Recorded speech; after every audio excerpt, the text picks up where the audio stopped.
रूस पर लगी 10,000 से ज़्यादा पाबंदियाँ, फिर भी कैसे ताकतवर बना हुआ है ये मुल्क। कितने तरह के होते हैं प्रतिबंध, इस तरह से एसेट फ्रीजिंग काम करता है। क्या दिक्कतें हो रही हैं रूस को, क्या पाबंदियों का भी है पॉलिटिक्स। तो हेलो दोस्तों, मैं आपका साथी चेतन, आपका हमारे चैनल नॉलेज पाठशाला हिंदी में स्वागत है। आज के वीडियो में हम इन्हीं सवालों के उत्तर जानेंगे, तो चलिए वीडियो शुरू करते हैं। ये तो हम जानते हैं कि आज रूस यूक्रेन युद्ध को 1 वर्ष से भी ज़्यादा समय हो चुका है, लेकिन कोई बड़ा रिजल्ट नहीं मिला है। बस कुछ क्षेत्रों को ही रूस ने कब्जा लिया है। इसी युद्ध के बीच रूस में सबसे ज़्यादा पाबंदियाँ झेलने वाला देश बन चुका है। स्टेटिस्टा रिसर्च डिपार्टमेंट की माने तो इस पर 10,500 से भी ज़्यादा पाबंदियाँ लगाई गई हैं। इनमें आधे से ज़्यादा जंग छिड़ने के बाद लगे, जबकि बाकी पहले से चले आ रहे हैं। व्यापार पर दुनिया भर की बंदिशों के बाद भी रूस इतना ताकतवर देश बना हुआ है। सच बोलें तो अभी वर्तमान समय में इतने पाबंदियों के बीच भी अमेरिका का सीधी रूप से रूस से पंगा लेने का दम ही नहीं है, और अमेरिका पूरी दुनिया में चौधरी बना फिरता है। दोस्तों, आप सोचिए जरा, 10,608 पाबंदियाँ, इतनी तो किसी प्राइवेट जॉब वाले बंदे की सैलरी होती है।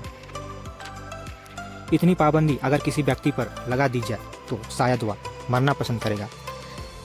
असली पुष्पा तो अब हमें मिला है, Vladimir Putin, the great president of great Russia. पूरा यूरोपीय संघ, नाटो, अमेरिका सभी एक तरफ और अकेला रूस एक तरफ, फिर भी झुकेगा नहीं। आगे जानते होंगे। मुझे लगता है कि हमारे पुष्पा भाव को भी हमारे पुतिन जी से ही प्रेरणा मिलती है। सच बोलूं तो पुतिन जी के आत्मविश्वास की काफ़ी टफ है। ये आत्मविश्वास ऐसे ही नहीं आई है। मैं आपको बता दूं कि पुतिन प्रेसिडेंट से पहले रूस के खुफिया एजेंसी KGB में कई वर्ष काम कर चुके हैं। वे बहुत अच्छे मार्शल आर्टिस्ट भी हैं। वे अंतर्राष्ट्रीय जूडो महासंघ यानी IJF के अध्यक्ष भी रह चुके हैं, लेकिन यूक्रेन रूस पंगा के कारण उसे इस पद से हटा दिया गया है। पुतिन की पावर तथा लोकप्रियता इस बात से पता लगाई जा सकती है कि रूस भी एक लोकतांत्रिक गणराज्य है, फिर भी वह वहाँ के 2012 से वर्तमान तक वहाँ के राष्ट्रपति बने हुए हैं। किसी देश का दम नहीं हो रहा कि चाल चलकर पुतिन को हटा सके। इससे पहले 2000 से 2008 तक राष्ट्रपति रह चुके हैं। 2008 से 2012 तक प्रधानमंत्री भी रह चुके हैं। पुतिन का रहने का स्टाइल, चाल, सब कुछ दुनिया में फेमस है। कुछ दिनों पहले सोशल मीडिया में पुतिन की चाल काफ़ी मशहूर हुई थी। उसकी चाल को स्पेशल फोर्सेस यानी कमांडो से तुलना किया जा रहा था और कहा जा रहा था कि वह भी कमांडो की ट्रेनिंग ले चुका है। इसके चलने का स्टाइल देख हमारा रॉकी भाई भी डर जाए। फरवरी 2022 से लेकर इस साल 10 फरवरी तक रूस पर कुल 10,608 प्रतिबंध लग गए हैं।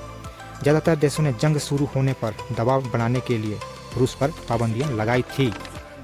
कई देशों ने उससे तेल या हथियारों के व्यापार पर अनिश्चित समय के लिए रोक लगा दी। कई देशों ने अपने यहाँ रूस की प्रॉपर्टी फ्रीज कर दी। वहीं बहुत से देशों ने मिलकर यह तय किया कि वे रूस के राष्ट्रपति या रूस के अन्य नेताओं को अपने यहाँ आने नहीं देंगे, यानी ट्रैवल बैन। लेकिन भारत कुछ ऐसा नहीं किया, बल्कि उसके साथ अब भी व्यापार जारी है। केवल भारत ही नहीं, और भी देश रूस के साथ व्यापार पर अभी भी लगे हुए हैं। और अमेरिका भारत को बोल रहा है कि तेल उनसे मत खरीदो, तो विदेश मंत्री जयशंकर ने अमेरिका में ही अमेरिका को धो डाला। कहा कि देश हमारा है, हमारी मर्जी, हम किसी के अंडर नहीं रहेंगे। जिसे देख पाकिस्तान के भूतपूर्व PM इमरान खान ने बयान दिया कि पाकिस्तान को भारत से उदाहरण लेनी चाहिए स्वतंत्र रूप से फैसला लेने के लिए। एक देश दूसरे देश पर सेक्शंस लगाता है जब वो उसे कोई नियम तोड़ने या हिंसा से रोकना चाहता है। ये तरीका सीधी लड़ाई की बजाय ज़्यादा असरदार है। आमतौर पर पाबंदियों से अलग थलग पड़े देश थोड़े समय में ट्रैक पर लौट आते हैं। ये आजमाया हुआ तरीका है और पुराने समय से चला आ रहा है। इसे सिंपल भाषा में समझे तो पुराने समय में या आज भी ग्रामीण इलाकों में किसी गलती पर लोग अपराधी के परिवार को बिरादरी से निकाल देते हैं। किसी खास मौके पर, जैसे शादी ब्याह आदि मौके पर, ना तो उस घर में कोई जाता है और ना ही उसे कोई बुलाता है। इस तरह समाज से कटा हुआ परिवार परेशान होकर सब कुछ मानने को तैयार हो जाता है, तथा यही नुस्खे देश भी अपनाते हैं, पर बड़े स्तर पर। कितने तरह के प्रतिबंध काम करते हैं। प्रतिबंधियों की कई किस्म होती हैं। इसी में से एक है ट्रेड एम्बार्गो। इसमें पाबंदीशुदा देश के साथ कोई भी किसी किस्म का व्यापार नहीं करता है।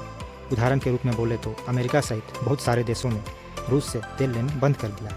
इस स्थिति में अगर तेल का निर्यात नहीं होगा तो अर्थव्यवस्था ठप हो जाएगा। बाहर से करेंसी नहीं आएगा, इस प्रकार वह देश कमज़ोर हो जाएगा। ट्रेड एम्बार्गो सबसे ताकतवर तरीका है किसी देश को कमज़ोर करने के लिए। इसी तरह से काम करता है एसेट फ्रीजिंग।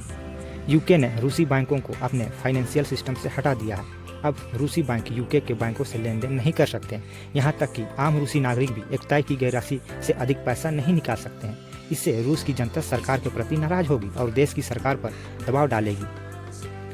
क्या चाल है! जर्मनी ने यहाँ चल रहे रूसी प्लांट भी बंद कर दिया। यूरोपीय यूनियन रूस से कोयला खरीदना बंद कर दिया। रूस के अरबपतियों पर भी पाबंदी लगा दिया गया है, लेकिन भी कुछ उखाड़ नहीं पा रहे हैं। पाबंदियों का भी कुछ सकारात्मक फायदे दिख रहे हैं, जैसे खाने पीने की चीज़ बाहर जाने के बजाय रूस के घरेलू काम आ रही है। युद्ध के कारण कीमतें भी बढ़ी हुई है, जिससे रूसी खजाने के पास पैसा आ रहा है। इस वजह से भी कई रूसी लोगों की जान चली गई है। कई लोगों की मृत्यु जीडीपी के प्रेशर ने भी ली है। पाबंदियों का भी है पॉलिटिक्स। प्रतिबंध सिर्फ किसी देश को आतंक या युद्ध से रोकने के लिए नहीं लगते, बल्कि कई बार एक देश दूसरे देश पर खुन्नस निकालने के लिए भी करते हैं। खासकर ताकत की लड़ाई में अमेरिका या यूरोप के कई देश ऐसा ही करते हैं, ताकि अगला देश कमज़ोर पड़ जाए। अमेरिका रूस को टक्कर देने के लिए ही तो स्पेशल नाटो यानी नॉर्थ अटलांटिक ट्रीटी ऑर्गेनाइजेशन बनाया है, लेकिन कुछ कर नहीं पा रहा हमारा बाइडेन जी। आखिर क्यों जंग है छिड़ा यूक्रेन रूस का? तो बता दूं कि इसका एक ही मुख्य कारण है, नाटो।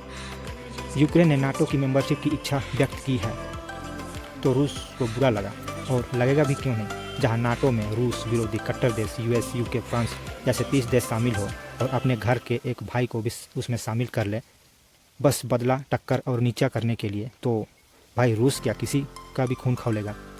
पर हमारे नौटंकी महाराज जेलेंस्की को इसके बारे में कहाँ पता। उसके सर में तो बस एक ही भूत सवार है, नाटो का मेंबर बनना है और नाटो का ही मेंबर बनना है।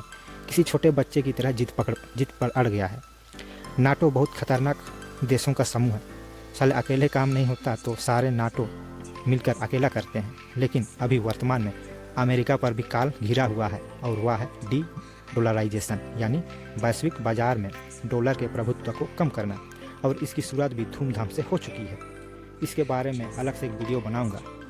आज वीडियो बहुत लंबा हुआ, लेकिन बहुत ही जानकारीदायक है। तो आज के वीडियो में बस इतना ही। अंत में बस इतना ही कहूँगा कि हमारे चैनल नॉलेज पाठशाला हिंदी को सपोर्ट करें और सब्सक्राइब, लाइक और शेयर करें, ताकि ऐसे ही आपको वीडियोस मिलता रहे। बेल आइकन को दबाएं।